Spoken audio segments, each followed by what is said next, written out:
지난 시간에는 우리가 두려워하지 말라라고 여러분 말씀을 드렸습니다.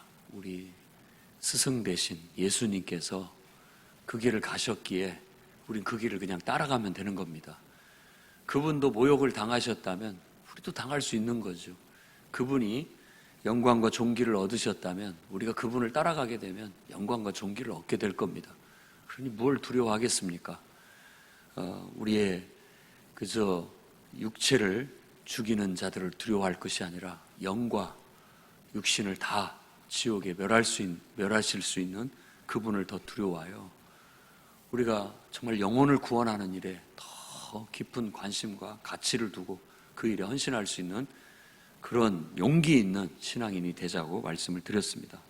그게 바로 이 시대에 가져야 할 제자 정신이라고 생각합니다. 오늘은 변화를 위한 희생이라는 그런 제목으로 같이 은혜를 받기를 원합니다. 우리가 읽은 말씀은 제자들이 앞으로 겪게 될 갈등에 대한 이야기, 그리고 그런 갈등 속에서도 예수님은 절대적인 헌신을 하나님 앞에 드려라는 그런 요청의 내용들로 되어져 있습니다. 익숙한 말씀들이지만 오늘 저는 이 본문 말씀을 통해서 변화에 대한 초점을 맞춰서 예수님께서 오늘 이 말씀 주신 것을 여러분들이 다르게도 해석이 가능할 수 있겠습니다만 저는 초점을 변화에 둔 겁니다. 그러니까 제자들이 앞으로 겪게 될 변화에 대한 예수님이 가르침을 교훈으로 주셨다고 저는 봅니다. 본문을 통해서 변화를 위한 하나님의 말씀이 뭔지를 오늘 나누고자 합니다. 첫째는 여러분 변화를 시도하십시오. 이 대목에서 예수님은 내가 화평을 주러 온 것이 아니라 검을 주러 왔다고 얘기해요. 이건 역설적인 얘기죠. 사실 기독교의 복음은 평화의 복음이에요. 그리고 성경에서 말하는 하나님의 꿈, 비전은 온 세상에 평화가 임하는 평화의 나라라고 할 수 있을 겁니다. 그런데 이 꿈과 비전을 성취해 나가기 위해서, 실현하기 위해서는 지금 우리가 보는 이 세상 그대로는 안 됩니다. 이 말씀의 배경으로 두고 있는 것이 미가서 7장 말씀입니다.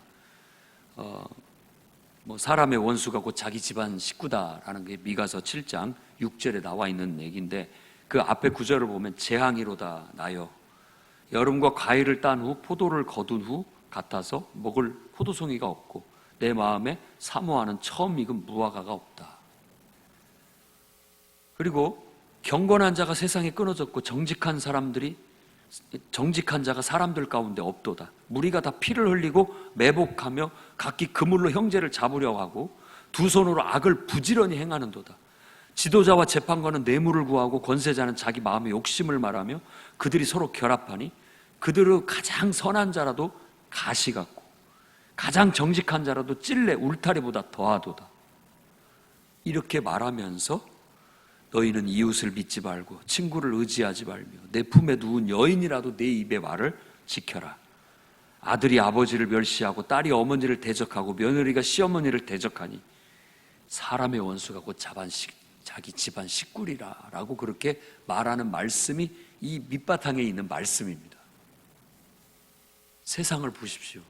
세상 이대로는 아무 소망이 없습니다. 믿을 수가 없고 온통 이대로 두어서는 안 됩니다. 우리가 예수를 믿는다는 것은 변화를 추구한다는 뜻입니다. 내가 예수를 믿었는데도 옛날하고 나하고 지금 달라지지가 않았다? 예수를 지금 제대로 못 믿고 있거나 안 믿는 거라고도 할 수 있겠습니다. 안 믿는 거예요. 톨스토이는 당시 러시아 기독교가 아주 타락하고 무력한 모습을 보면서 기독교인들은 늘 세상이 변하기를 위해서 기도하고 있습니다. 세상의 변화, 인류의 변화를 위해서 늘 큰 틀에서 기도를 하고 있습니다. 그러나 정작 자기 자신의 변화를 위해서는 기도하는 것 같지 않습니다. 라고 말했답니다. 진짜 이놈의 나라가 왜 이렇게 돌아가느냐 하면서 이 나라를 걱정한 듯 말하고 변화되기를 바라고 있지만 사실 자기 자신을 변화시키기 위해서 얼마나 기도하고 있고 몸부림치고 있는지 그걸 묻는다면 다들 부끄러워할 것이라는 그런 얘기입니다. 다.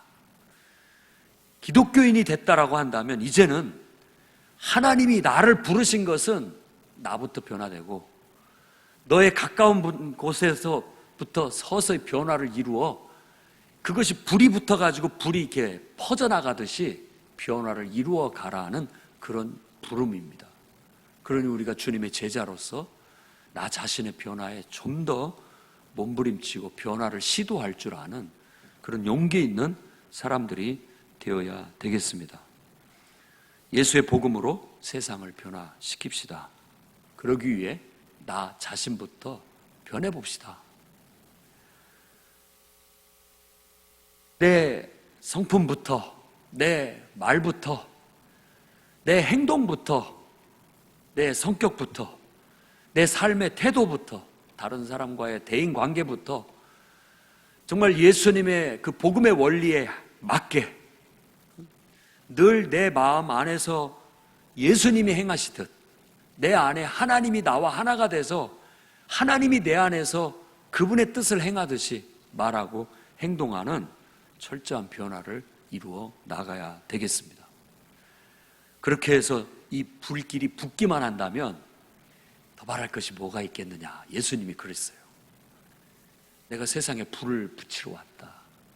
그 불이 붙었다면 나는 더 말할 것이 없다. 저는 이 불이 변화의 불이라고 믿습니다. 절망과 죽음으로 가고 있는 이 세상에 딱 브레이크를 걸고 더 이상 이대로는 안 돼.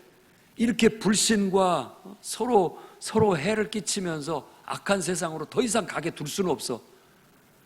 지금 그 브레이크를 딱 걸면서 여기서부터 이제 한 단계씩 변화를 시도해 나갈 거야 라고 하면서 마치 성냥개비 하나에 불을 켜서 자그마한 불씨를 일으키듯이 그 불씨를 일으켜서 그것부터 시작해서 서서히 더 크게 확장해 나아갈 수 있도록 주님은 그렇게 이 땅에 오셔서 복음의 불을 붙이신 겁니다. 그러니 내가 먼저 확 붙어야죠. 바람이 불어도 꺼지지 않을 만큼 내 자신이 활활 타올라서 심지어 생장작이 내게 이렇게 접근해 와도 그것 때문에 연기는 피어날지언정 그 생장작까지도 말려서 불이 붙게 만들 수 있을 만큼의 강력한 영향력 나타낼 수 있는 변화가 우리에게 있어져야 된다고 믿습니다. 그렇게 예수 그리스도의 꿈과 비전이 실천되고 완성되게 되는 겁니다.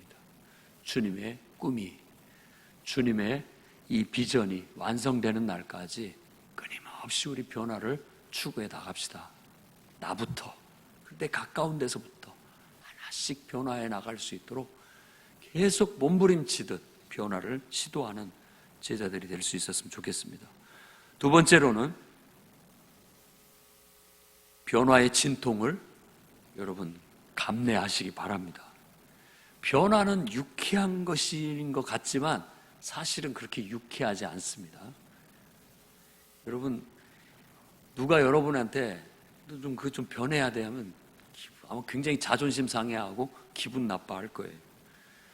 또 나도 내가 변해야 된다는 걸 알지만 사실 잘 안 됩니다. 잘 안 돼요. 그게 그렇게 말같이 변하는 게 쉽지 않다는 걸 알 수 있죠. 오늘 말씀에는 내가 온 것은 사람이 그 아버지와 딸이 어머니와 며느리가 시어머니와 불화하게 하려 함이다 라고 말하면서 뭔가 진통, 갈등이 있다라는 걸 묘사합니다. 그러니까 이 약한 세상에서 그리스도인이 빛을 비춰내고 불을 붙여내려면 진통이 있어요. 갈등이 있습니다. 저항이 있고 거부함이 있다라는 거예요. 이 진통을 우리가 힘들다 해서 자꾸 피해간다면 진정한 변화는 이루어낼 수가 없을 겁니다. 우리가 더 나은 삶을 원하고 더 아름답고 광대한 삶을 원하고 더 풍성한 삶을 원한다면 변화를 위한 고통은 감내해야 됩니다. 내가 내 자신부터 변화하려고 했을 때 오늘 주님이 주신 말씀은 네 십자가를 지고 나를 따르라. 그걸 감내해야 되는 거예요. 우리가 되게 생각할 때 예수 믿으면 하나님이 도와주셔서 쉽게 편하게 삶을 살 수 있을 거라는 그런 생각을 합니다. 착각하지 마십시오. 예수님은 화평을 주러 온 것이 아니라 검을 주러 왔다니까요. 검을. 그냥 무사편히 태평하게, 무사태평하게 사는 걸 원치 않으시고 우리가 더 수준 높게, 더 하나님의 뜻을 이루는 더 아름답고 고귀한 모습으로 변화되게 하기 위한 거예요. 근데 그 변화는 진통이 따르는 법입니다. 아픔이 따르고 고통이 따르게 돼 있는 것이죠. 십자가를 지는 것은 고통입니다. 이것은 이 십자가를 지는 것, 자기 자신의 변화는 누구도 대신 져줄 수가 없는 거예요. 우리가 자식을 대신해 줄 수 있을 것 같지만 못합니다. 그가 해야 할 몫이 있는 거예요. 자기가 짊어져야 할 고통이 있고 자기가 짊어져야 할 진통이 있는 거예요. 그걸 피하고는 자기 완성을 이룰 수 없고 자기 성취를 이룰 수가 없는 것이죠. 누구도 대신해 줄 수가 없습니다. 가끔 대신해 줘서 뭔가 빛을 보는 듯 하지만 오래 가지 못합니다. 자기 것이 아니기 때문에. 그렇습니다. 나의 변화, 내가 먼저 이렇게 변화돼서 내가 그 고통과 어려움을 감내하면서 내 자신의 변화를 일으켜내면요, 나만 힘든 것이 아닙니다. 내 주변에 있는 사람까지도 힘들어져요. 그게 오늘 말씀의 요지라고 볼 수 있습니다. 나만 힘든 게 아니에요. 내가 변했더니 내 옆에 배우자가 힘든 거예요. 변하는 것, 내가 변한 것 때문에. 어떤 경우는 긍정적으로 받아들이는 면도 있겠지만은 부정적으로 네가 그러니까 내가 힘들다, 불편하다 해서 그걸 못하게 하거나 너 자꾸 교회 가지 마, 너 기도하러 가지 마, 왜냐하면 내가 불편해, 네가 이렇게 달라지니까 내가 불편해, 주일날 예배 들어가지 마, 주일날 내가 불편해, 뭘 또 하고 싶고 뭐 또 하고 싶은데 그것 때문에 못하니까 자꾸 압력이, 거부가 우리에게 들어오게 되는 겁니다. 그것은 여러분 지금 내가 잘하고 있다라는 뜻입니다. 잘하고 있다는 뜻이에요. 내가 변화되고 있다라는 하나의 반증이라고 볼 수 있는 것이죠. 우리가 변화되지 않으면 아마 사람들은 전혀 느끼지 못할 거예요. 그런 어려움을, 그런 고통을. 근데 여러분 가장 가까이 있는 사람이 야, 너 달라졌어, 너 때문에 내가 좀 힘들어졌어, 너하고 마치기가 내가 서서 힘들어져 라고 반응을 한다면 내가 지금 진짜 제자가 돼서 살아가고 있다는 뜻입니다. 처음에는 부정적인 현상을 보이지만 계속 밀어붙여 보십시오. 나의 변화에 그 사람까지도 변화의 물결 속에 휩쓸립니다. 변화의 바람에 같이 묻어가는 거예요. 그래서 제 친구들도 다 교회를 다니게 되는 거예요. 함께 교회 가는 것을 재미로 삼고, 네가 가니까 나도 가는 거야. 그냥 그런 거예요. 왜냐하면 나는 너를 좋아하고 너하고 함께하는 시간을 갖고 싶기 때문에 네가 교회 가니까 나도 가고 같이 가는 거예요. 가면서 같이 그 변화에 휩쓸리게 되도록 해야 된다는 겁니다. 그런데 그 진통을 우리가 참아내지 못하면, 견뎌내지 못하면 아이를 낳을 수가 없습니다. 오히려 고통만 받다가 그냥 사생행 돼버리는, 낳지도 못하고 이거 변화도 안 되고 나도 변화가 안 되고 상대방에게도 좋은 변화를 일으켜내지를 못하는 그런 무력함에 빠지게 된다라는 겁니다. 그러니까 포기하면 고통만 받고 변화가 뒤로 다시 물러서 버리게 되는, 다시 제자리로 돌아가는 안타까움을 겪게 됩니다. 우리는 지혜롭게, 때로는 달래고 설득하고 때로는 강하게 밀어붙이면서 이겨나가셔야 됩니다. 그럼으로써 우리가 이 말씀에서 얘기한 것처럼 서로가 갈등이, 가족들끼리 갈등이 벌어질 수도 있고, 그 전까지 예수 믿기 전에는, 내가 복음을 받아들이기 전에는 친했던 사이인데도 그 틈이 생길 수 있고 갈등이 생길 수 있고 서로 갈라질 수도 있는 문제가 있겠지만, 그것을 슬기롭게 지혜롭게 잘 극복해서 내가 나가게 되면 오히려 그 사람들도 우리의 변화 속에 오게 돼서 나가게 된다라는 겁니다. 여러분, 이 변화 속에서 힘들거든 주님의 말씀을 묵상하십시오. 사람의 원수가 자기 집안 식구다. 저도 이 말씀이 늘 묵상됩니다. 저 자식 때문에 내가 목회를 못하겠다고. 여러분들도 나름대로 막 배우자 때문에 내가 내 꿈을 접을 수밖에 없다고, 자식 때문에 내 인생을 못 살고 결국은 내 꿈을 접고 말았구나, 뭐 이런 왼수가 따로 없는 거죠. 왼수가. 그만큼 주위에 있는 사람들에게 내가 영향을 미치거나 또 영향을 받고 산다라는 그런 말입니다. 이게 쉽지 않은 일이에요. 특히나 이 말 속에는 참 제일 변화시키기 어려운 대상이 제일 되게 친한 사람, 가족이에요. 가족. 애들 교육은 내가 못 시켜요. 변화시키기가 그렇게 어려워요. 그렇기 때문에 오늘 말씀을 깊이 묵상하고 저는 여러분들이 가까울수록 속으로 사랑하고 겉으로는 냉정할 수 있는 지혜를 배울 수 있기를 바랍니다. 아버지나 어머니나 아들이나 딸이나 예수님과 그 복음보다는 더 사랑하지 않도록 힘써야 됩니다. 그래야만 내가 이길 수 있고 정말 생명의 길로 그들을 변화시켜 이끌고 갈 수가 있는 에너지가 거기서 나올 수 있기 때문입니다. 그래야 변화를 여러분들이 주도해 나갈 수 있지, 안 그러면 내가 막 변하려고 하는데 그쪽에서 끌어당겨서 내가 같이 그쪽으로 따라가 버리는 그런 불상사가 생길 수 있기 때문에 그렇습니다. 오늘 말씀에 내게 합당하지 않다라는 표현은 적합하지 않다라는 말이면서 또 한마디로 더 깊이 이 의미를 더 발전시켜 보면 효과가 없다, 이런 의미가 될 수 있습니다. 내가 제대로 확 진통을 겪으면서 그걸 끌고 가지 않으면 효과가 안 나타나요. 변화의 효과가. 저는 제가 우리 집안에서 제일 먼저 예수를 믿었는데 독실하게 믿었습니다. 처음에는 반대도 부딪혔고 부모님들이 교회 다니는 걸 못마땅하게 여기기도 했지만 저 변함이 없었고 더 열정적이고 신실하게 내 할 도래를 하면서 밀고 나갔을 때 결국은 제가 중학교 때 교회를 갔는데 대학생 때 부모님이 교회를 나오게 됐고 어느 순간 보니까 저 못지않게 기도하고 예수를 잘 믿는 신앙인으로 변해져 있었습니다. 근데 뭔가 내가 그렇게 하지 않았다면 그 효과는 아마 나타나지 않았을 겁니다. 능력이 없는 거예요. 적합하지 않은 거예요. 적합하지 않은. 내게 합당하지 않다라는 말은 효과가 안 나타난다. 변화라는 건 효과적으로 확 추구를 해야 변화가 확 일어나는데 어설프게 했다가는 이것도 아니고 저것도 안 되는 그런 문제가 될 수 있다라는 겁니다. 그러니 오늘 말씀을 통해서 여러분 변화를 시도하십시오.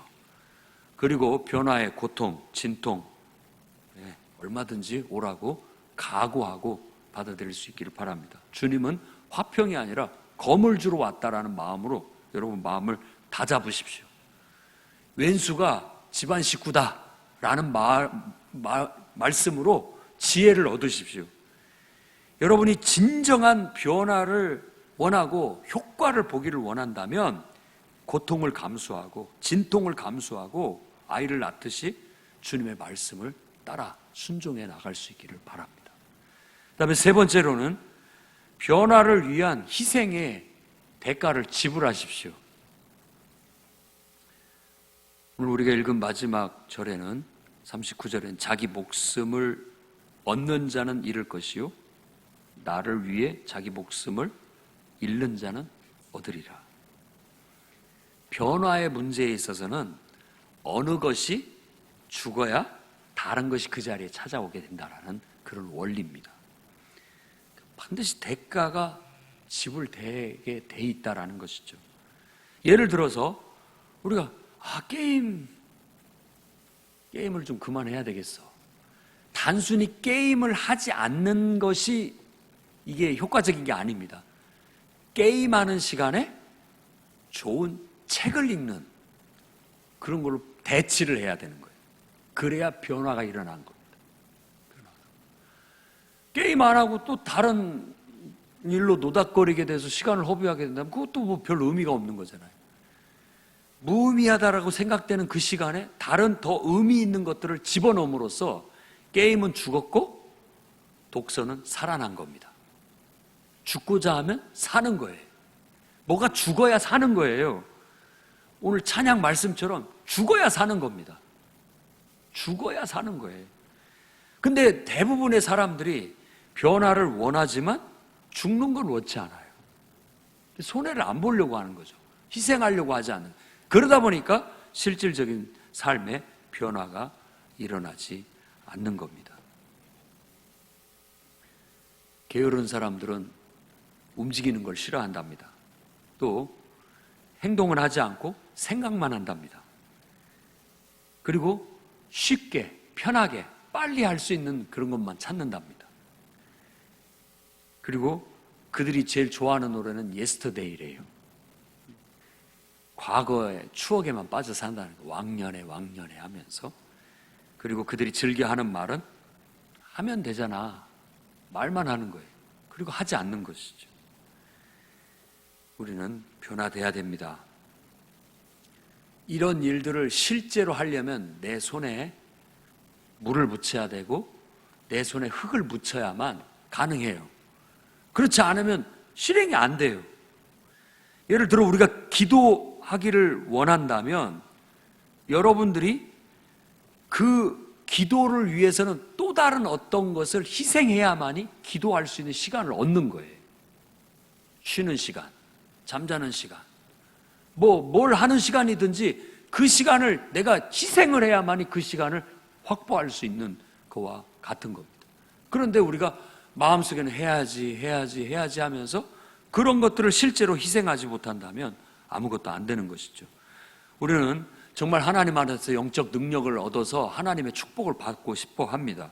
그러나 정작 그것을 위한 희생, 성경 묵상, 기도, 그리고 정말 예수 그리스도의 가르침을 배우고 실천하는 훈련을 위한 그런 희생은 지불을 하려고 하지 않는 거예요.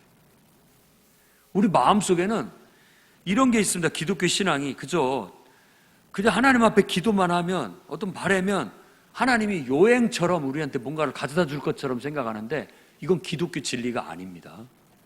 기독교 진리는 심은 대로 거두고 뿌린 대로 걷는 참된 진리입니다. 그러니까 내가 어떤 것을 얻기를 원한다면 그것을 얻기 위해서 뭔가는 죽어야 되고 뭔가는 그 자리에 다시 뭔가를 내가 얻기를 원하는 어떤 것을 채워야만 그것이 얻어질 수 있다는 말입니다. 그러니 여러분 한번 잘 생각해 보십시오. 내가 얻기를 위하는 것을 위해서 얼마나 희생을 감수할 수 있는지, 뭘 희생할 수 있는지 생각해 보세요. 계산해 보십시오. 그리고 그 계산이 안 맞거든 그만두십시오. 그러나 그것을 내가 계산하고 기꺼이 지불할 마음이 있다면 그걸 지불하십시오. 그만큼 얻게 될 겁니다. 그 나머지 그 외에 하나님의 은혜는 플러스 알파인데 그건 우리 계산 속에 넣으면 안 됩니다. 그것은 계산 속에 넣는 게 아니에요. 그냥 하나님이 알아서 주시는 것이기 때문에 내가 이렇게 하면 이렇게 주시겠지, 나는 5병이어 드리면 5,000명을 먹일 만큼 펑튀기를 해주시겠지, 너무 그런 것만 생각을 하면 안 되는 거예요. 내가 한 만큼 하나님이 주실 것이다 라는 믿음으로 우리가 내 소중한 것을, 내 목숨을 죽이는 것처럼 희생의 대가를 지불하는 겁니다. 그만큼을 하나님께서 우리에게 얻게 해주신다라는 그런 진리를 우리는 실천해야 됩니다. 우리가 정말로 예수 그리스도에 대한 믿음이 있고 주님을 따르는 이 길이 너무나도 인생에서 가치 있고 의미 있고 귀한 것이라고 믿고 내 목숨을 바칠 만큼 소중한 것이라고 생각된다면 내가 무엇을 희생하지 못하겠습니까? 뭐든지 다 드릴 수 있다라는 겁니다.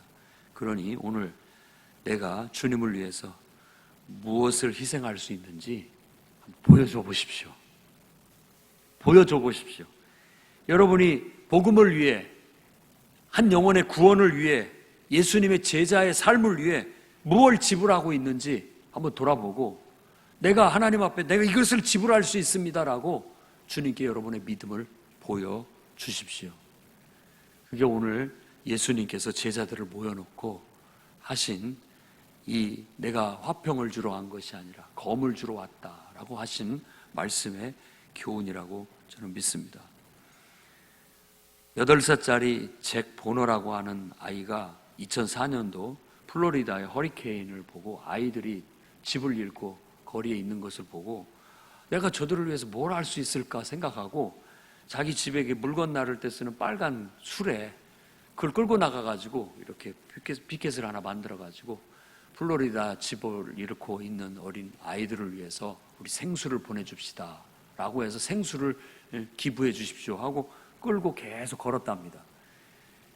그 아이가 27개의 트럭, 27대 트럭에 실을 만큼의 생수를 모집을 한 거예요. 그래서 보내줬어요. 그래가지고 그때 세워진 게 작은 빨간 손수레라고 하는 자선단체가, 재단이 세워져서 그 8살 때부터 지금 13살, 이제 2010년도가 13살이었으니까 지금은 더 많은 나이가 되겠죠. 그 재단을 만들어서 이끌고 있대요. 집 없는 아이들, 재난을 당하고 어려움을 당하는 아이들에게 수레를 끌고 계속 다니는데 계속 뜻있는 사람들이 거기에 기부를 해서 했다라는 것이죠. 이런 식으로 우리가 실천하지 않는다면, 실질적인 행동을 하지 않는다면 진정한 변화는 따라오지 않을 거고, 진정한 변화가 일어나지 않는다면 기독교인으로서의 능력도 나타내지 못할 것이고 하나님의 꿈, 비전도 이루어지기 어려울 겁니다. 그러니 오늘 여러분이 주님을 믿고 주님의 제자라고 생각된다면 변화를 위한 과감한 희생, 여러분이 지불할 수 있는 자들이 다 되시기를 주의 이름으로 축원합니다. 기도하겠습니다. 자비의 주님,